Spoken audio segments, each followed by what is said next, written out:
recording this webinar so that we can also share with those colleagues that will not be able to join us today for timing reasons. We have a very interesting webinar ahead of us today to discuss social accountability and the findings of a very recent stock take that we've undertaken. And I'm joined today by an amazing panel who will help us walk us through some of the key elements of social accountability. We will first start with Professor Jonathan Fox, who is the director of the Accountability Center. He will discuss the evidence on the impact of social accountability. He will then be followed by our very own Mariah DeWayne from the Social Inclusion and Policy section to discuss in more details the findings of the stocktake. And then we will end with a very concrete example from the Burkina Faso country office with Sylvain Kwenku, I hope I pronounced this well, who will just present a little bit more the initiative that was undertaken there. So before we start, just a quick logistical note. If you could just make sure that you have your microphone on mute during the presentations. We will have later on some time available for questions and answers, obviously, and if we really run out of time, we'll just collect questions that you can obviously type in the conversation section and make sure that we can respond to them later on. And I think that's about it in terms of the logistics.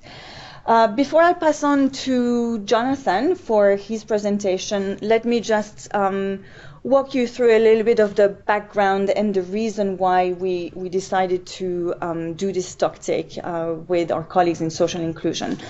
As you all know, accountability is a key human rights principle, and it's a defining feature of the relation between the state and the people. And at the Human Rights Unit, we wanted to really pay a closer attention to the whole concept of state accountability from different perspectives, looking at the engagement with international human rights mechanisms, looking at independent monitoring of child rights on the ground, particularly with national human rights institutions, and wanted also to have the bottom-up type of look at the bottom-up type of approach with social accountability. For our colleagues in social inclusion and policy, social accountability is also a key component of their local governance and public finance work. So we really thought there was a good opportunity there to collaborate and find synergy, and decided to undertake this stocktake to just find out a little bit more about what's happening already with our country offices and what's happening on the ground. And hopefully this will be also the beginning of more interaction and the development of guidance. But we'll get to that later on. So just to be sure that we're all on the same page, we look at social accountability as really the role of civil society to create and participate in organizational and institutional arrangements so that they can understand and control their government, so to speak, and consequently hold government accountable. But to be able to deep dive into the subject, I'm going to pass the mic to Jonathan Fox to present this in a little bit more detail. Jonathan, the floor is yours. You can take over as presenter. Thanks very much. Can you hear me? Yes, we can. Great. Well, listen, I really appreciate the invitation to share some thoughts with you.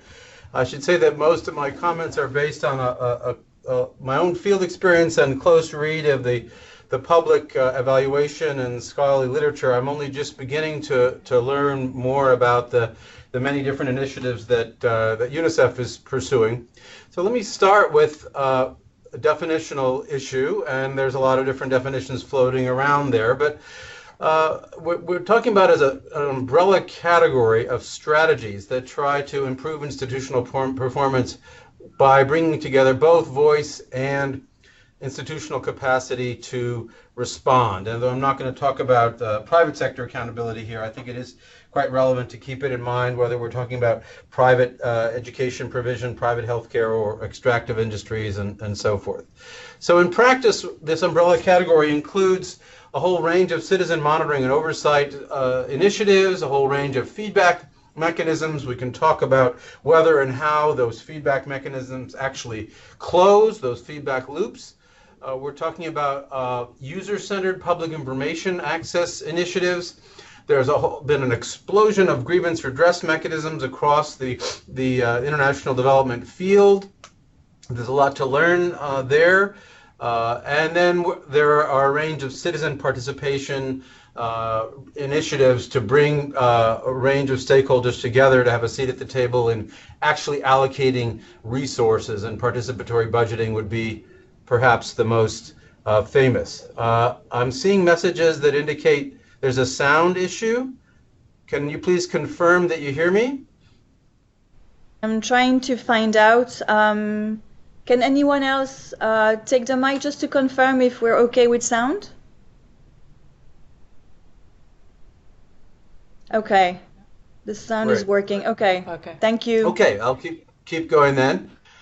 So the track record on social accountability goes back to the mid-2000s, and CARE has actually tried to trademark the citizen scorecard idea, which is interesting. But there were actually a whole range of national initiatives promoted by the governments of Mexico and Brazil and in the 1990s that would fall under any definition of social accountability. So it's important to not limit our scope to those initiatives that are promoted by large multilateral organizations or international NGOs. The World Bank's World Development Report in 2004 on service delivery was really a breakthrough in terms of providing the evidence base for the potential relevance of citizen voice to improve public sector performance, though they actually didn't use the term yet, social accountability. Other parts of the World Bank were working on it at the time. And so since then, there's been a wide range of studies using many different methodologies about the effectiveness of an impact of social accountability. And I've done a very thorough meta-analysis of this body of work, and really we have to conclude that the evidence is mixed. And my approach to looking at this mixed evidence is to say, let's take another step back and look at what does it really mean, as opposed to just simply counting up the number of studies on one side or another. And this rethink of the evidence has led me to find some of the characteristics associated with particularly low impact social accountability. And those characteristics are a focus, many of those initiatives have focused exclusively on providing information to citizens. It involved relatively light, what I'm calling light touch interventions, meaning convene a couple of interface meetings between communities and service providers. The monitoring initiatives that generate data in this way, there are a couple of breakthrough success stories, but often they do not manage to leverage change in institutional performance. And then we have the risk of induced participation that is induced from above being captured by local elites. And this rethink has led me to reframe the literature through this lens. And basically this broad umbrella category includes tactical approaches and strategic approaches. And it's the tactical approaches that are very bounded interventions that expect citizen voice all by itself to be the driver of change and transformation of institutions. This approach, I'm seeing another couple of comments on the sound, but I hope that works out. This approach assumes that simply providing information to people, whether generated from below or above, is going to be enough to inspire collective action that will somehow overcome centuries of subordination and social exclusion and thereby transform the public sector. Now, these are highly optimistic assumptions. Another characteristic of the tactical approach is an exclusive focus on the local arena, on the last mile, on the clinic, on the school. And one of the advantages from the point of view of large organizations that are interested in applying conventional evaluation methods is these bounded and localized approaches are easier to evaluate. You bring in your randomized controlled trial and 5 years later, the findings pop out. But it turns out that if you think about strategic approaches, the processes look very different. Strategic approaches involve combining multiple tactics, coordinating them, a multi-pronged approach as opposed to a single bounded intervention. A strategic approach involves trying to enable voice and not simply try to provoke it. What does enabling voice mean? It means taking proactive measures that reduce the perceived risks of collective action. Why would people register concerns about the performance of their clinic if they're afraid that the next time they actually have to go to the clinic, they may not come out alive? The strategic approach involves proactive initiatives to build up the government's own capacity to respond. For example, if we're thinking of grievance redress mechanisms, are they autonomous from the entity that is provoking the Ça, j'ai fait complaints? tout à l'heure, il va nous unmute, hein. Ça, c'est parce qu'il nous entend maintenant, ça, c'est pas bon. There's also the issue of scale, and this comes back to my point about the conventional approach that limits social accountability to the most localized micro arena. Taking scale into account involves both looking at the systems, the multi-level processes of decision-making that translates national budgets into actual service provision on the ground. It means following the money. It means if there are medicine stockouts, how do we know where the cause is? How do we avoid the problem of what I call squeezing the balloon? Meaning, if there are the medicine stockouts caused by problems in the clinic itself, that the doctor is taking the boxes of medicines and putting them in the trunk of his car and taking them to his private clinic, or did the medicines never reach the clinic in the first place? In which case, a local interface meeting is unlikely to be able to solve the problem. Perhaps they were stolen from the district warehouse, or perhaps at the national level, there was collusion that led the government to, in procurement, that led the government to spend 3 times as much as it should have on medicines, leading to shortages for that reason. So unless you take a systemic approach to the causes of the accountability failure, it's very difficult to figure out what kind of social accountability strategy is going to be most appropriate. So that's what I'm referring to with vertical integration, which refers to multi-level coordination of monitoring and advocacy, as well as the other dimension of scale is horizontal. It involves trying to think about how to take good practices in 1 or 2 or 5 districts and take them to scale over 30 or 50 districts. And here's another way in which conventional approaches are quite limited. There are several large international NGOs that promote local social accountability processes. They might be in 20 or 50 districts, and they don't bring the village leaders together at the district level. They don't bring district leaders together across districts in order to build countervailing power. And this is, I think, a huge missed opportunity that is associated with a highly localistic approach to social accountability.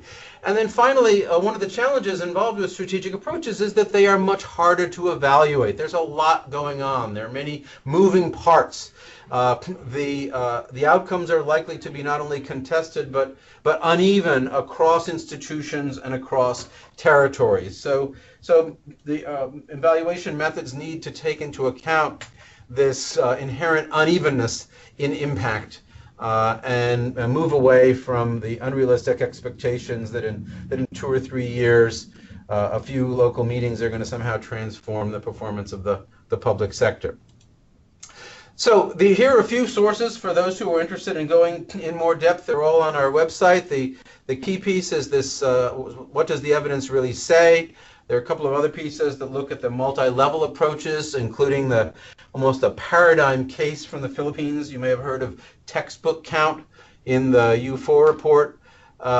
And then for those interested in civic tech, there's a World Development Report background paper where we looked at the many what some call data graveyards or zombie platforms that are littered across the world of attempts to use ICT to leverage voice and accountability where the feedback loop has not really closed. And so we could talk more about that.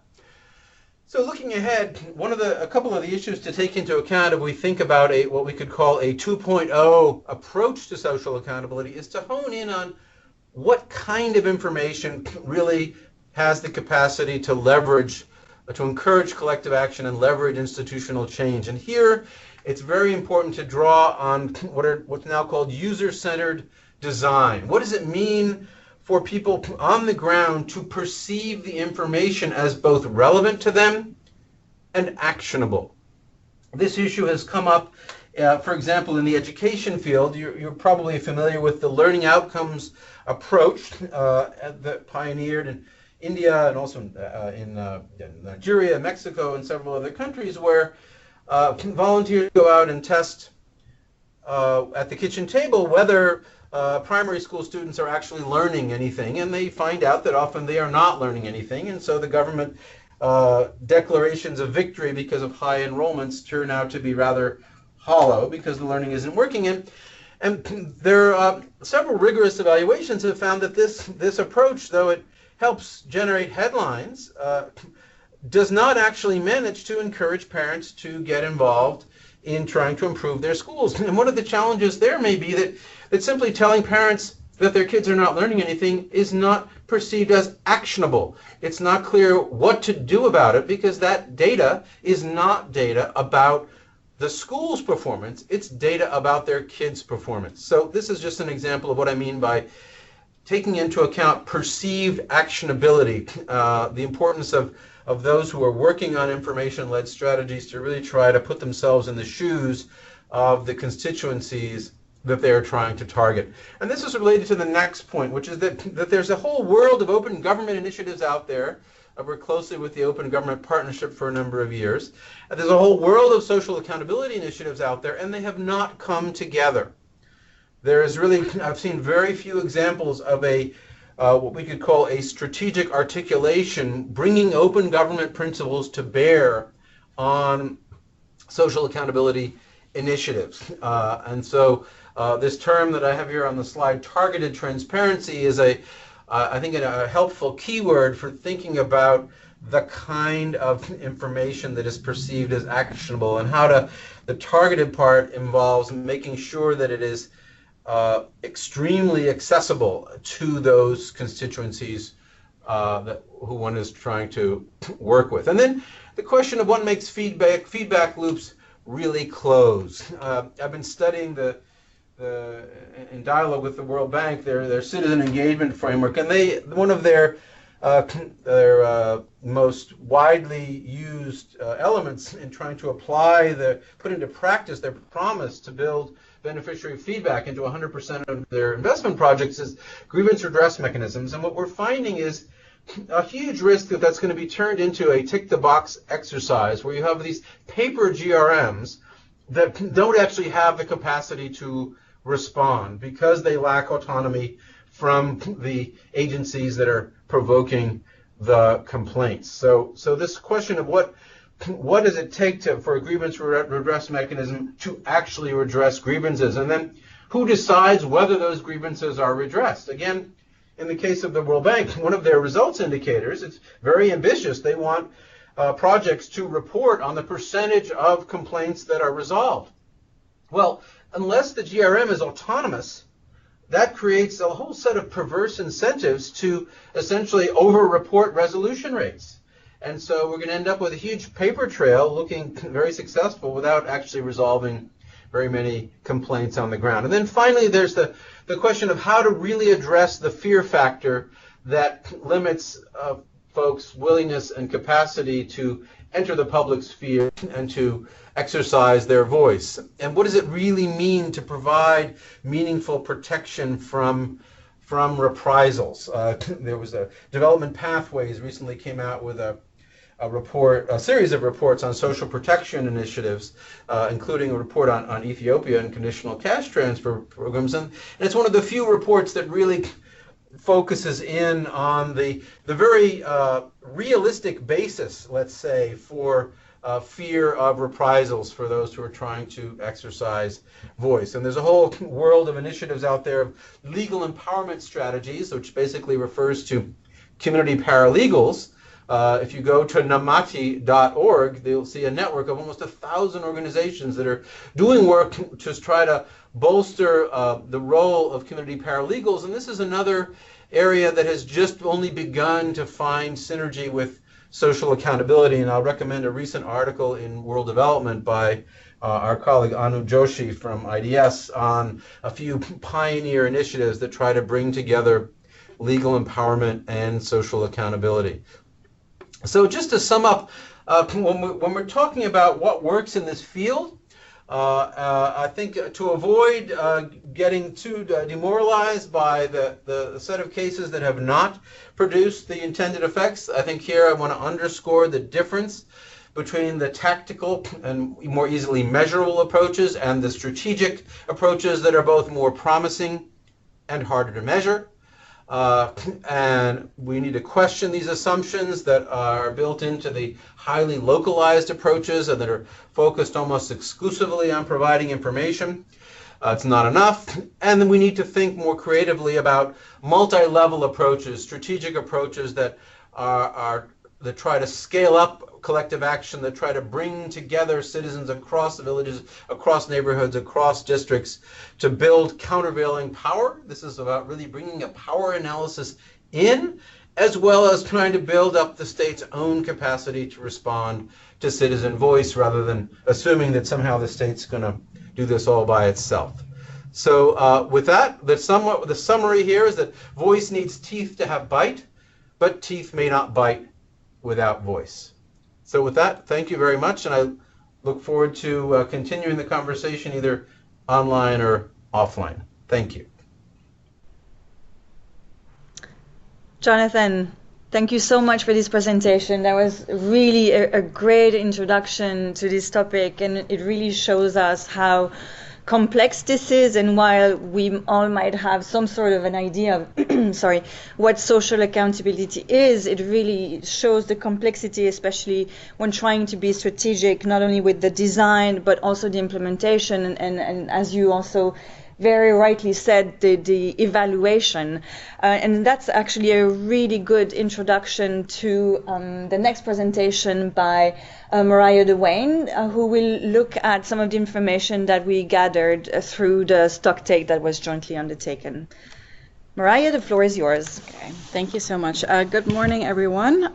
So I'll be presenting on some of the findings of the social accountability stock take that we conducted. So I stressed some of the findings because I want to keep it short, and also we would like to hear from Sylvain. So if you would like to see the full findings, I refer you to the actual document. The document was shared as part of the second global broadcast, but we will also upload it on SharePoint. I do have to note we have to make some tiny changes still to it, and the document will be finalized in the next few weeks, but a draft is available for your review. So before going into the findings of the stock take, I wanted to touch upon a little bit on the methodology and limitations of the study. So our aim was really to identify how many country offices are working in this area, what are the broad approaches that UNICEF country offices are taking, and some of the challenges and opportunities. So the first step was to identify who is doing what, and we did this through a word search in RAM data. And then we double-checked this with regional advisors, and we found 21 country offices through this process. Then we sent out a questionnaire to all these offices. This was last year, and we collected 19 responses from 18 offices, and one office submitted responses on 2 different projects. And finally, we also developed 3 case studies on UNICEF engagement and social accountability, and Sylvain will be talking about one of these cases in.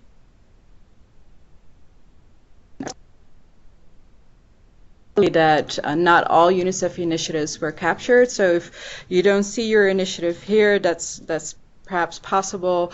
We all know that RAM is maybe not complete. Maybe we missed something through the word search.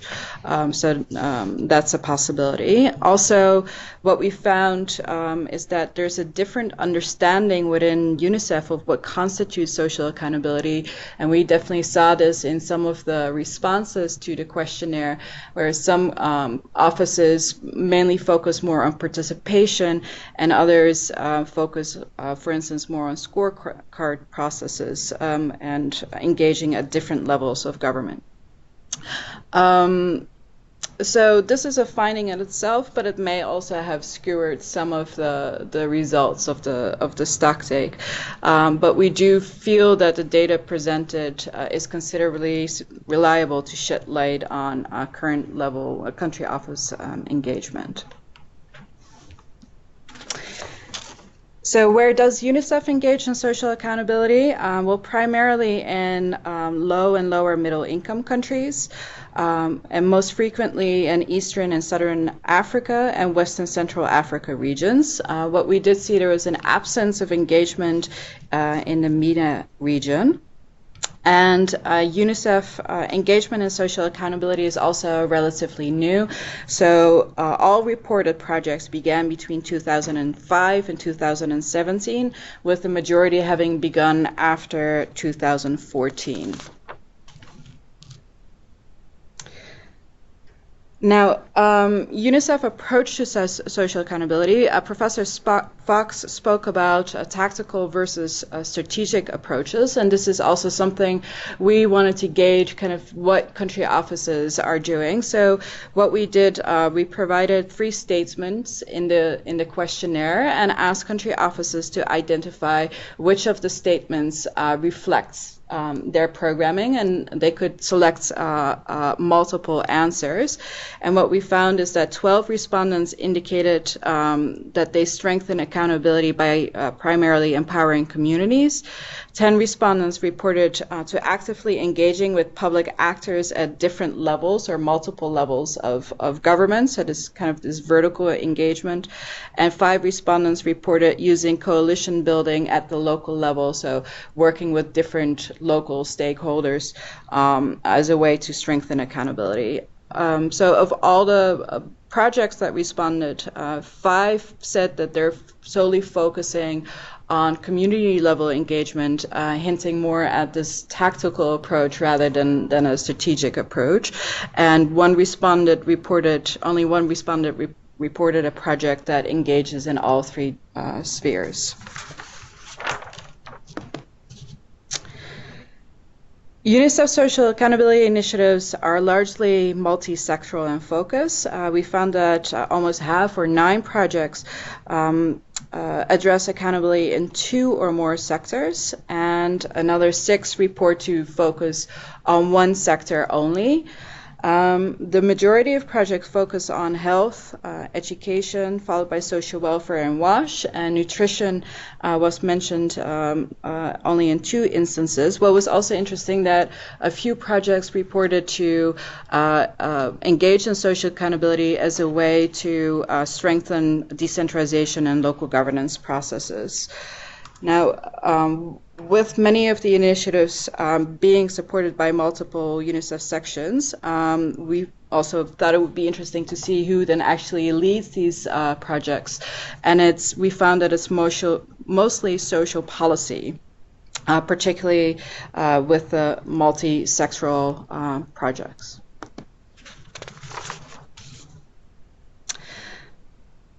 UNICEF social accountability initiatives tend to focus on holding multiple duty bearers to account, but there is a specific emphasis on local government.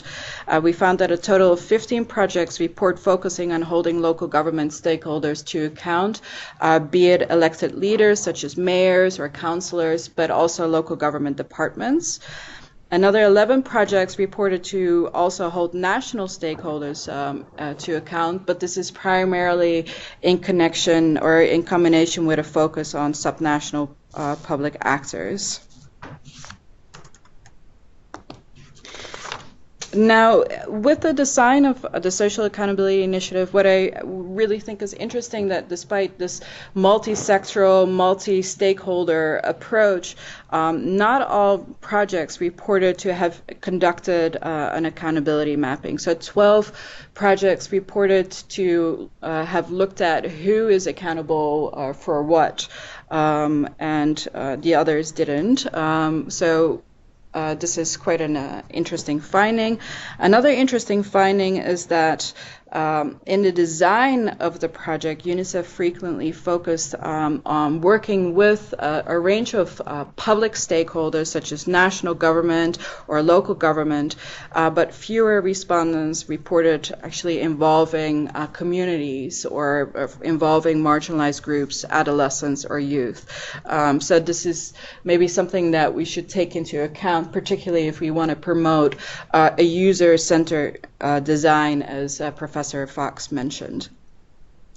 What is also interesting is that most respondents reported considering inclusion as a key component of the initiative during the design process, but what we also see in the following slides is that despite these efforts, inclusion is still found to be challenging for many projects.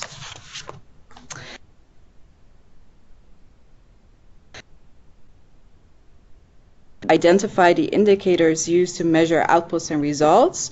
What we found is that 10 projects use outcome level indicators to monitor initiatives, but 8 projects focus solely on process indicators, and only 1 project reported having an explicit indicator for measuring inclusion. So this is definitely an area for further improvement.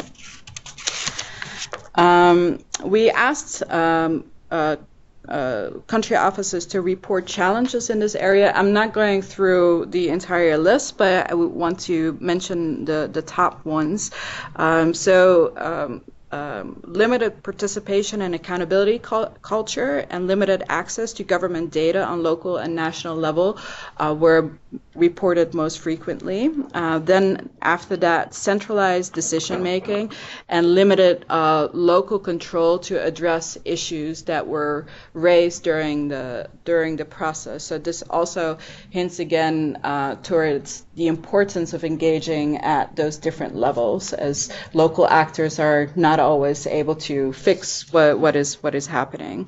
Then there were issues mentioned around institutionalization and sustainability, and around ensuring participation of excluded and marginalized groups. Now, lessons learned reported by projects. Respondents frequently mentioned the importance of government buy-in as a criteria for success, and that this includes partnerships with government at both national and local level. Respondents also emphasized the importance of trust and building positive relationships with government stakeholders. So one respondent mentioned to really avoid that government sees this as just another audit. In terms of key stakeholders, respondents emphasized the role of grassroots organizations in building accountability mechanisms, and that media also plays a crucial role, but that we should further strengthen our engagement with media in this area. Respondents mentioned the continued need to engage citizens and really entrench the practice of social accountability, and also to ensure that the poorest and most marginalized are included in the process. Now, quite a few respondents commented on sustainability aspects. Several respondents mentioned the importance of considering institutionalization and scale up from the outset. So it should not be an afterthought, but really during the design process already take this into consideration. And in terms of results, respondents mentioned the importance of continued measurement, monitoring, and tracking, and also that results are not necessarily easy to measure and may take a long time to produce. The final slide on opportunities and areas for improvement. obviously, social accountability is an increasing area of UNICEF interest, and we see an upward trend in a number of such initiatives. And also think that the more established projects are an important source for internal learning. So 6 projects reported to have conducted an evaluation, and I think we will try to pull these together so that this can be shared with those country offices considering engaging in this area. Then what also a lot of respondents mentions is that social accountability really complements UNICEF programming on strengthening service delivery, but also adolescent engagement. So we saw that a few initiatives really try to also involve adolescents and youth in the projects. UNICEF social accountability initiatives also demonstrate strong opportunities for both internal and external cross-sectoral collaboration, and select projects have demonstrated the potential for results. And I haven't gone into it in this presentation, but Sylvain can talk about it a little bit, and in the stocktake itself you can see some examples in this area. Now, for areas of improvement, obviously there is an uneven understanding within UNICEF of what constitutes social accountability, and we hope to address this by developing further guidance on this topic. We also see that, as I mentioned before, that some offices could take a more strategic approach to social accountability, and I do want to mention that I think UNICEF is actually well placed to do this, because we frequently have offices both at the national level as well as zonal offices. So, and we engage on different levels. So I think we're well placed to have this multi-level approach, or to support that. Then it would be in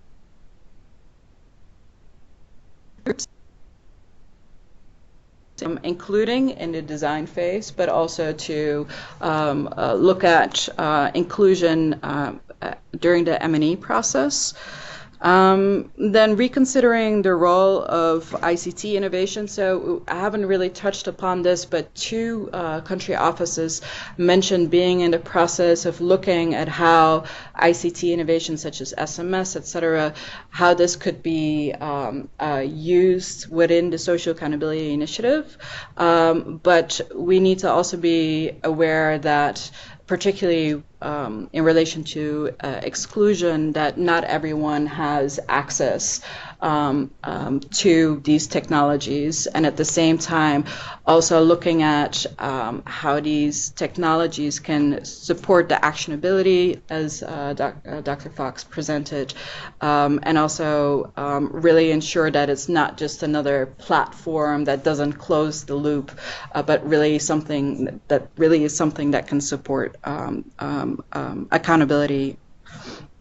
And then we have limited engagement in fragile contexts. This is quite interesting because there's been some recent studies looking at the role of grievance and accountability mechanisms, particularly in conflict-affected settings, and the role of that in strengthening peace building. So I think this is an area that UNICEF may want to explore. And then the final point is on M&E, which I already mentioned, but really to strengthen M&E and to really also focus on the inclusion of disadvantaged groups. Thank you.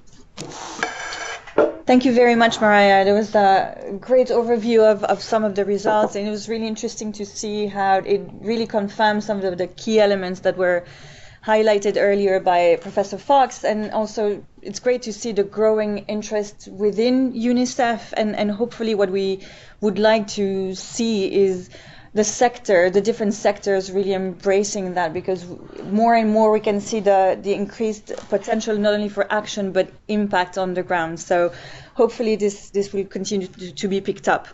Now moving on to country office level, we're very happy to welcome Sylvain Quincou, Chief of Social Policy at the country office, to present us some of the key elements of the initiative that was undertaken there. Sylvain, you have the floor, and you can take over the presenter's rights on top.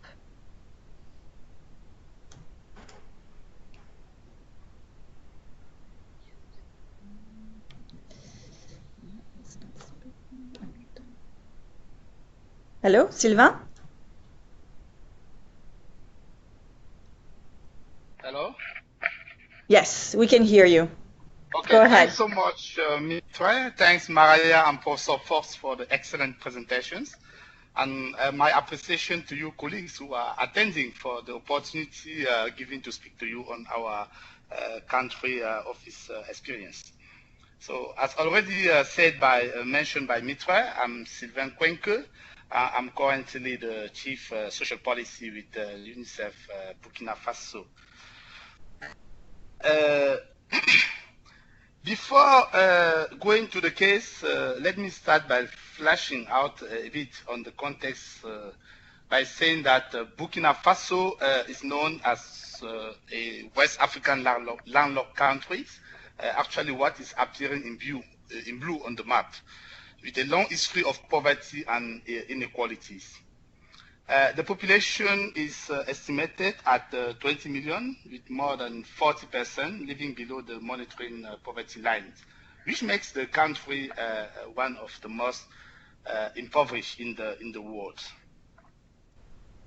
In terms of governance, the country has a two-tier local government structure, the commune being the lowest level of political power.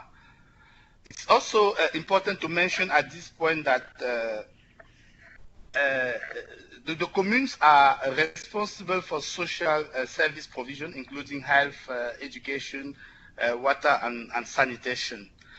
And specifically in the education sector, a regional comparative analysis of public expenditure review was conducted in 2009 by the World Bank. We show low performance in primary education access and completion, with persistent regional and gender disparities. Burkina Faso also has a unique cost for primary education, which is relatively high, actually at $16.6 compared to $7 in Cameroon and Chad. And from that study, we have learned that the labor costs were actually the main influencing variable for that unit cost.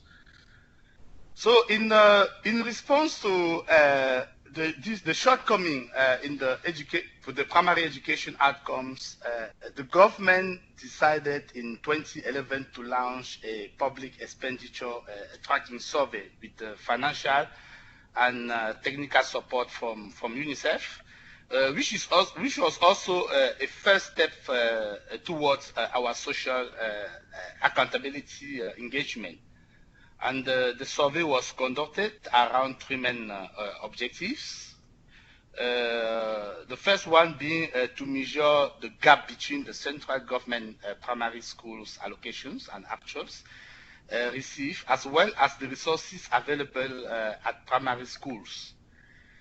The second objective was to identify governance factors across 5 critical dimensions of governance: predictability of rules, institutional capacity, accountability, transparency, and participation.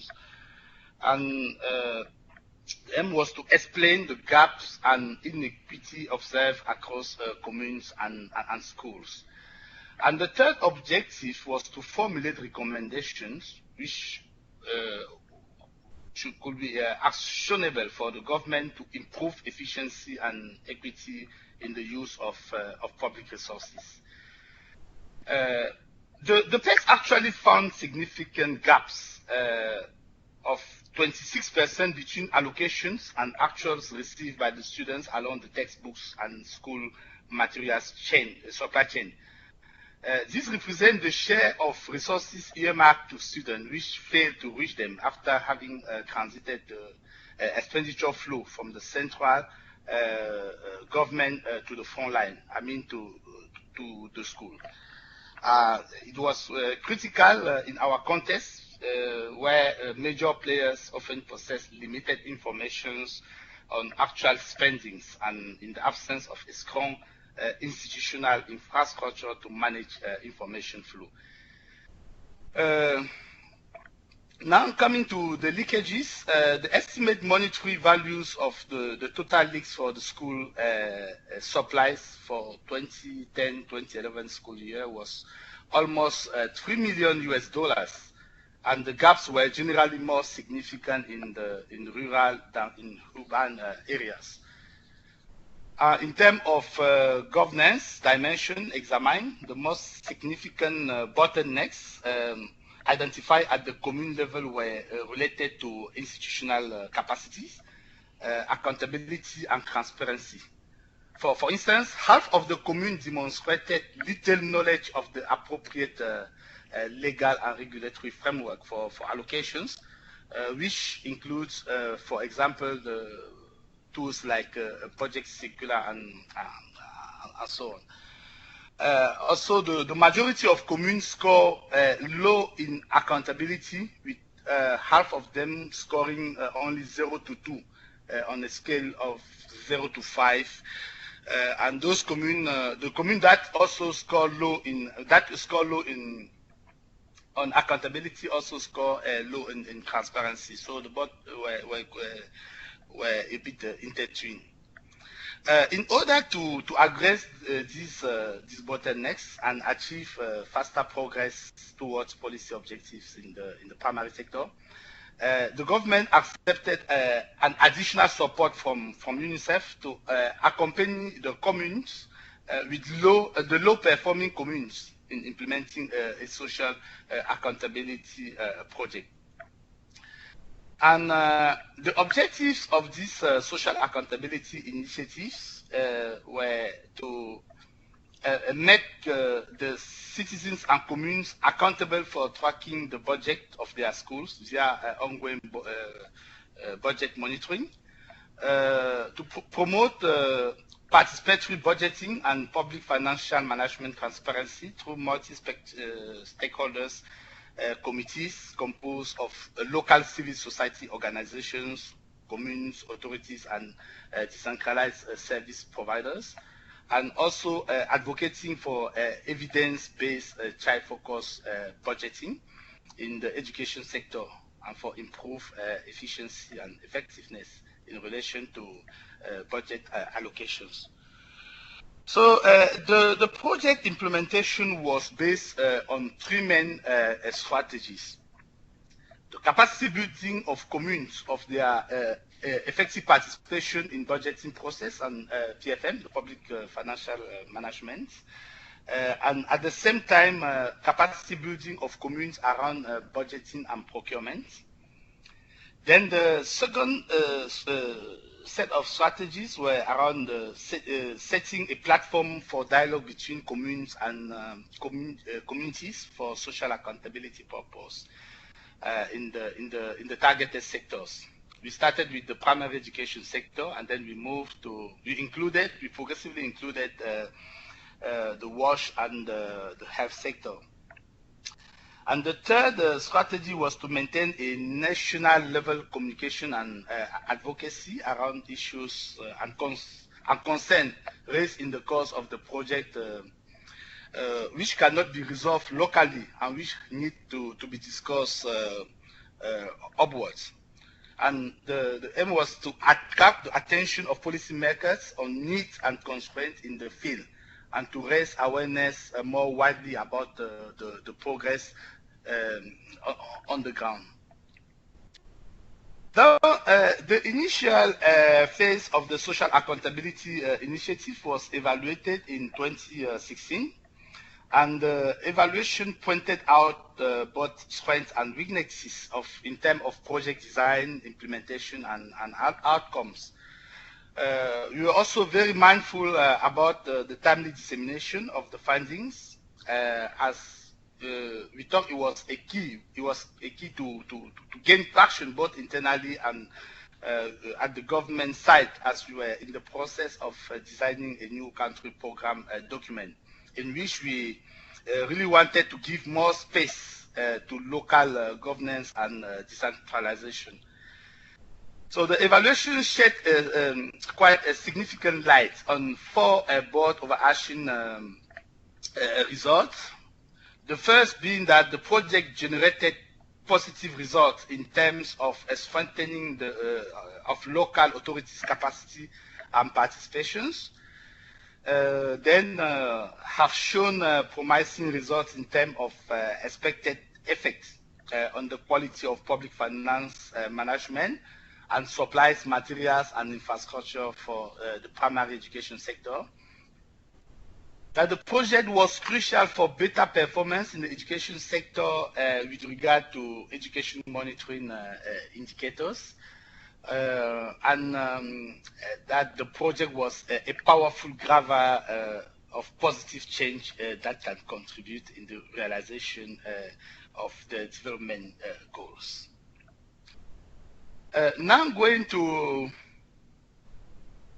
the lessons learned. The independent evaluation have captured some from the first phase of the project implementation. The first being that the design and the planning of social accountability initiatives should take into account existing ones, including formal and informal social accountability channels and mechanisms. We also have to be mindful that the social accountability initiatives should be designed in close collaboration with citizens and consider their perspective to ensure that it focuses on those services that they value the most, or the services that they consider most important for their well-being. And this also built on the experience that local priorities sometimes differ with what we might perceive or expect. The third lesson we have learned from this experience was that the social accountability initiative should not necessarily focus on sectors or be designed on a sectoral basis. You know, if you want to ensure long-term and wider impact, it may be better to design a broader project which are able to address citizen needs in various contexts and as they do change over time. The fourth lesson then from this experience was that social accountability work cannot be a stand-alone project and should be linked to the ongoing decentralization process. Even though the two process, I mean the social accountability initiative and the decentralization project, are not going with the same speed on the ground. So the potential for sustainable benefits also depend on the extent to which social accountability process and citizen control are systematized gradually and integrated into the fabric of the relationship between citizens and commune through civil societies, organizations, local associations, and so on. I think that takes me to the end of my presentation. But before that, I would like to say that today we are really positioned in a way to get more substantively in the field, and we feel that it could be really useful to take it to scale, even though we still have some difficulties related to resources, because we know that it's quite expensive and time consuming to engage in such initiative and be in the driving seat. Okay, I'm done, but I'm now ready for discussions as the Q&A. So thank you very much for your kind attention. Thank you very much, Sylvain. It was really interesting, and thanks for being very candid and showing us not only the good but also some of the challenges that you have faced. I think that's also very interesting to us, and hopefully that will also motivate other country offices to embark on similar projects. Now, colleague, we realize we're getting close to the end of the webinar. However, we would like to open up for questions if you have any addressed to any of our panelists. Feel free to either type them in the conversation section, or if you wish to take the mic, please go ahead and introduce yourself and indicate which office you're calling from. Over to you, colleagues, if you have any questions or clarifications for our panelists.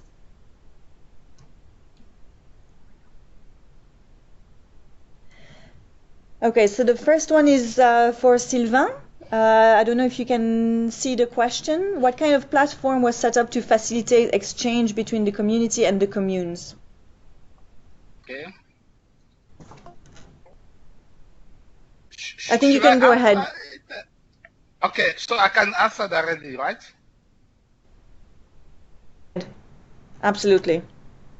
Yeah, I think the first thing is to acknowledge that UNICEF cannot take the social accountability to scale and sustain it. And so it must work with partners agencies such as UNDP, the Ministry of Decentralization and Security, to determine what kind what kind of mechanism we can put in place to facilitate a dialogue between communities, communes, and the development partners. So in Burkina Faso, since the project started with a public expenditure and tracking survey in the education sector, the administration which was concerned by the initiative was the Ministry of National Education and not the Ministry of Decentralization. So we have put in place a kind of open discussion, which was a kind of open discussion at the commune levels, where the citizen, the youth associations, associations of some unions were coming together to discuss with the communes. And when I'm talking about the communes, is the communal authorities. It's made of 5 staff, and the mayor is the one chairing the communes. So they have to meet at least one per quarter to discuss what are the different problems being bring at from the ground at the commune level, and to see how they are going to solve it.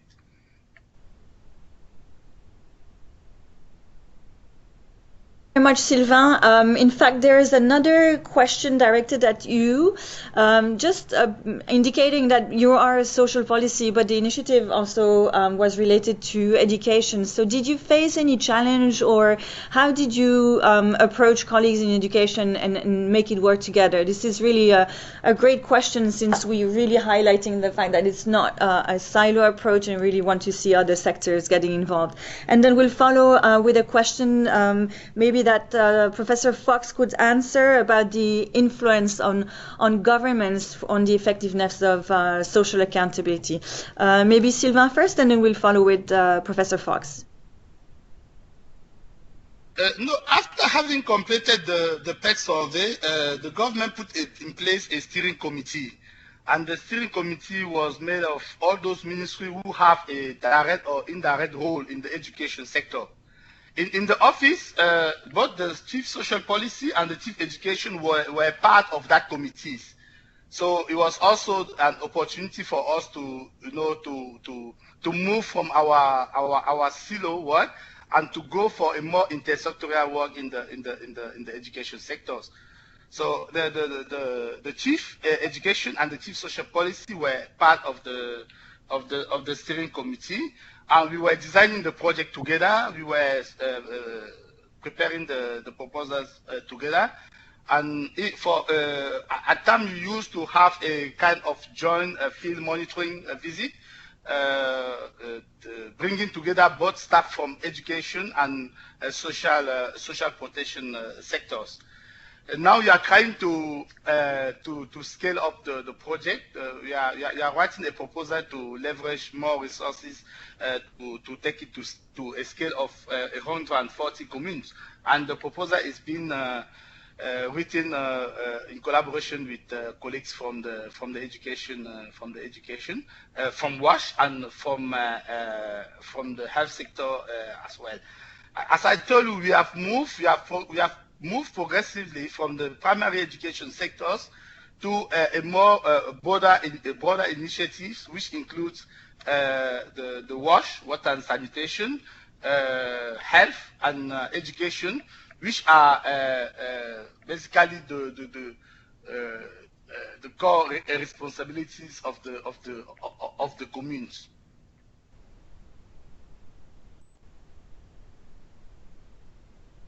Sylvain, we've got two things coming up. One, we have two questions for Professor Fox. So one was on the influence of the government, and also the second question was really about, the expectations that we can have in terms of changing institutional governmental practices, especially within centralized administration. And then if Philemon is okay waiting until we hear Professor Fox answer, then we would love also to get a couple of minutes and hear from your experience as you are offering. So first, Professor Fox. Thank you. I think one of the key challenges is precisely how to find counterparts in the government who are willing to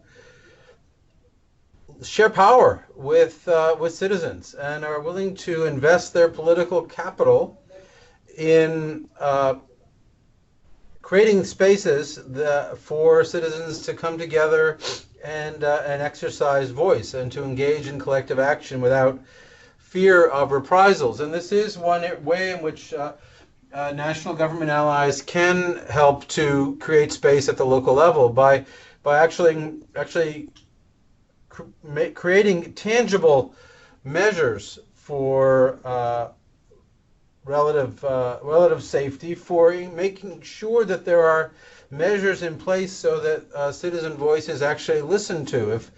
If the people don't have a reason to think that they will be listened to, why would they take the risks, perceived risks involved in speaking out? So to get back to the first question, what is the influence of government on the effectiveness of social accountability? The effectiveness of social accountability is defined by its influence on the government. So the arrow goes both ways. Unless social accountability influences the government, it's not actually doing anything. And unless the government takes measures to bolster its capacity to respond to social accountability, it's hard to be optimistic. So really the challenge is finding partners in the government who are willing to, again, invest their own political resources in strengthening the government's capacity to respond. Thank you. Thank you so much, Jonathan. Philemon, I don't know if you're still around. Yes, I can see you. So would you like to share in a couple of, just a few sentences what your experience is with social accountability in IMOPS? Thank you. Okay, thank you very much, and thank you for the presentation and a very informative evaluation around the social accountability. Now, I'll just kind of now give a brief overview on the flip side of it, because what you have kind of presented is how do we hold the government and to account on the public service provision. But now what I would like to share is how within UNICEF and during in emergency context, we are trying to ensure that UNICEF does respond to the need to be accountable to the affected population. And what we are trying to promote, we've come up with some 7 pillars that we are putting in place to ensure that whatever humanitarian response or action we are putting in place does include the voices of the constituency, that's the affected population whom we are supposed to serve. So we are looking at each response has to put in place a two-way communication, which is engaging with the at-risk and affected population. Then secondly, we have to ensure that we put in place participation strategies or mechanism in which the population can voice their concerns and also design and decide on what needs and what services they need during emergency context. And I know Professor Fox has touched on this. We also putting in place, or we are ensuring that there are feedback and complaint mechanism. Now, the challenge is how do we now address, or how do we ensure that the complaints and the grievances which we capture from those mechanisms are addressed and referred to appropriate people who are supposed to respond to them. And also within ourselves, that's within UNICEF, we are ensuring that the management are held accountable to the decisions that they are making in the humanitarian response cycle. So right from the planning, response, preparedness, up to the recovery phase, so looking at the whole cycle. And then we ensure that whatever we are doing in the field during response, it's evidence-based, and we are strengthening the capacity of the local fast responders.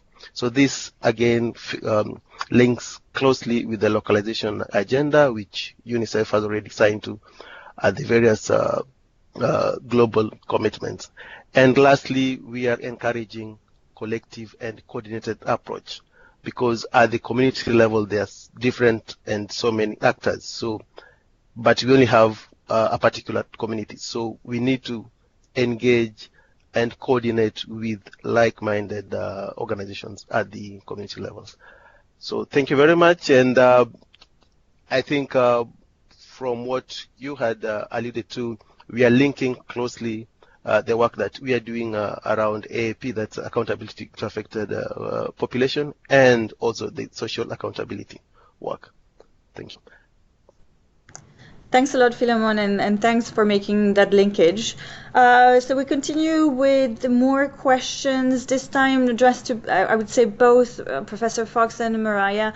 One is about the platforms and options for youth engagement in social accountability, particularly focusing on planning and budgeting at local government level. So whether you have suggestions there. There was also another question about whether there's any criteria for selection of the type of information that's going to be used, especially if it's going against some of the power relations that are already in place.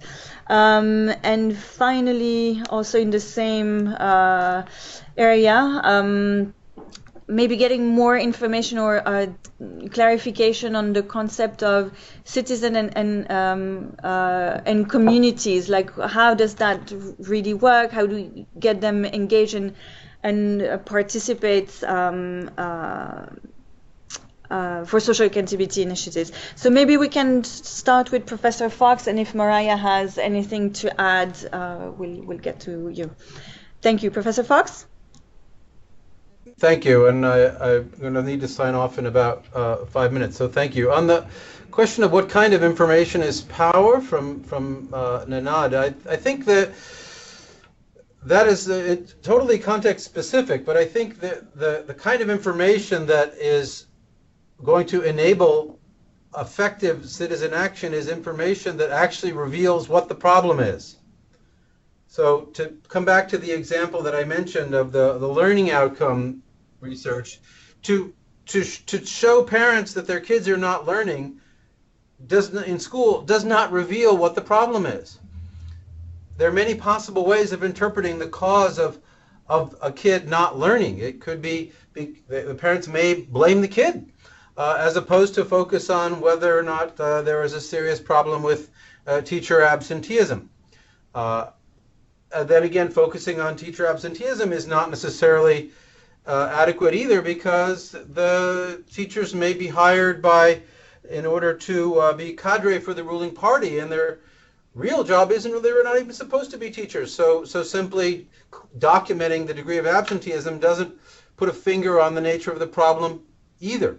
So I think it's the key question is whether or not the information identifies the nature of the problem, so that the action in response will actually have some connection with a solution.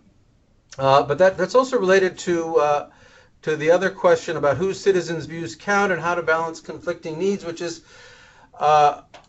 this gets back to my earlier point about focusing on information and voice without also bolstering the government's capacity to respond risks provoking a disconnect. And so the challenge is really how to bring together what some call the supply and demand sides, so that while informed voice is encouraged on the one hand, there are actors within the government who have some capacity to respond. And where does this fit with the question of public access to information? I think when we take the case, for example, of grievance redress mechanisms, what kind of information is made public about the nature of the grievances? Sometimes the information, if it's made public at all, is completely aggregate. That doesn't take advantage of the possibility of a complaint system to reveal where are the bottlenecks. So are there certain districts that are provoking a spike in complaints? Are there certain issue areas that are provoking a spike in complaints? So that it's very important, again, respecting the privacy of any one individual complaint. It's very important to think about how to use the tools of open government to proactively disclose the patterns revealed by a citizen complaint process. And in terms of the Jing-Qing's question about the polarization within communities, I think that's really a question of social inclusion and how to take proactive measures that avoid elite capture. That may involve convening, women-only meetings. That may involve pursuing a strategy that takes ethnic difference into account. But I think the key shorthand here is how to take proactive measures to ensure social inclusion, rather than simply calling a meeting and letting whoever has the loudest voice dominate the meeting. So thank you very much. Thanks so much, Professor Fox, and we know you have to run. So if we get other questions that are directed at you, we'll just collect them and send them to you. And colleagues, obviously, will share a fuller document with those answers later on. I'm just going to briefly give the floor to Mariah, and then we'll move on to Sylvain. Yes, I'm responding to the question on what are the best platforms and options for youth engagement in social accountability. I think it's a little bit hard to say because it's also very context specific, and UNICEF country offices in general with adolescent and youth participation have experimented with various approaches, and I would therefore like to suggest I can forward this note that I developed on child participation in local governance, which kind of discusses various options of what kind of platforms would be better. So, for instance, some platforms are more school-based for adolescents, for instance. Other platforms are directly engaging with local decision makers, and again, others are kind of indirect through local civil society organizations, and there are pros and cons with each of these approaches. So the short answer is I can share the information. I can share the information. Thank you, Mariah. Sylvain, would you have any final words to share with us before we close this webinar? Yeah, no, I still have to answer to Jensen's questions Go related ahead. to the PFM improvement and the open budget index as far as Burkina is concerned. No, I just want to stress the fact that the social accountability initiative is going on at the local level, not at the national level. Even if the national level is part of the process.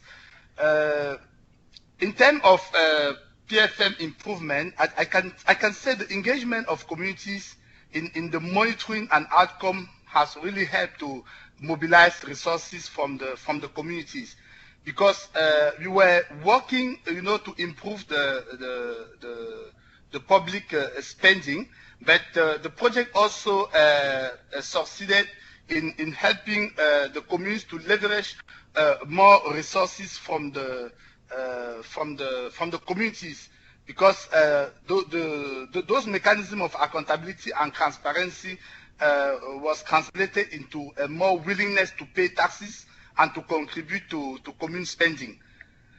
And I also want I also want to add the fact that this positive outcome occurred when the country was experiencing a complicated and difficult political transition.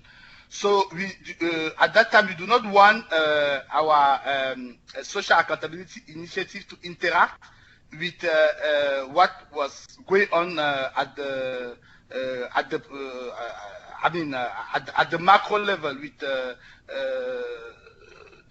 national uprising, change of the president, and so on. Now we are trying the government have decided to transition to the program budget, and one of the main things on which we are working is to make the budget document available to the public in a timely manner, and to make those documents to be comprehensive and useful. And I think that by doing so, we should be able to relate what we call the meta. In English, we could say meta to the meta, because there's we have designed a tool to measure how accountable are the mayors, how accountable are the presidents, and once a year the president has to respond to have an open discussion with the citizen on how he has been accountable on some sparking point regarding his roadmap. I also add that at the local level, we have been able to improve the participative budgeting through the development of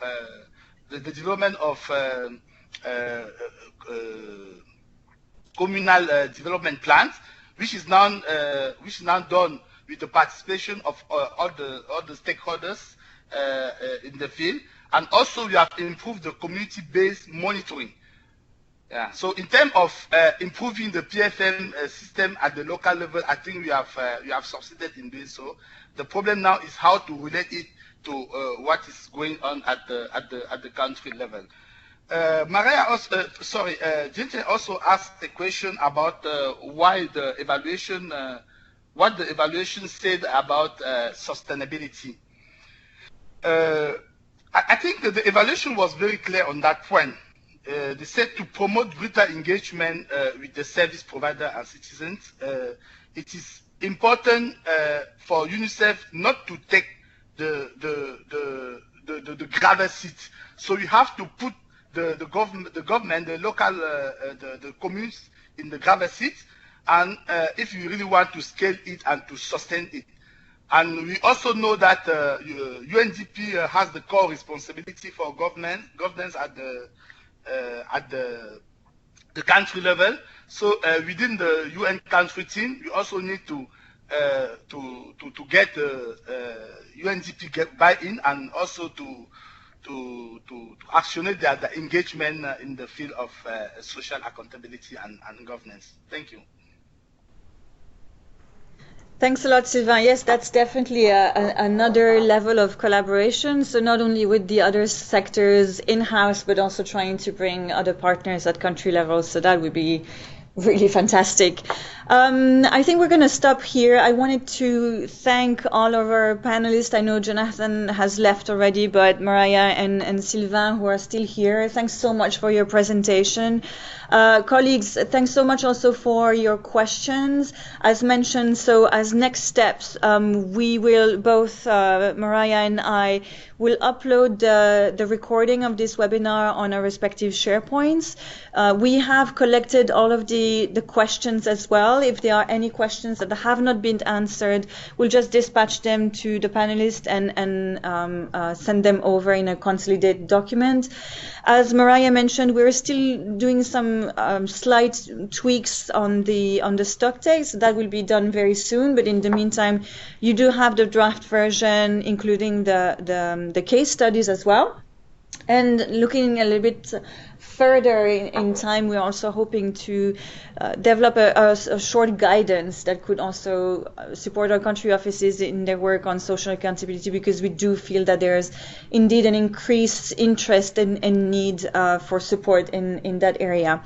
So that's it from my side. Once again, thanks a lot, everyone, and wishing you a good morning, afternoon, or evening, wherever you are.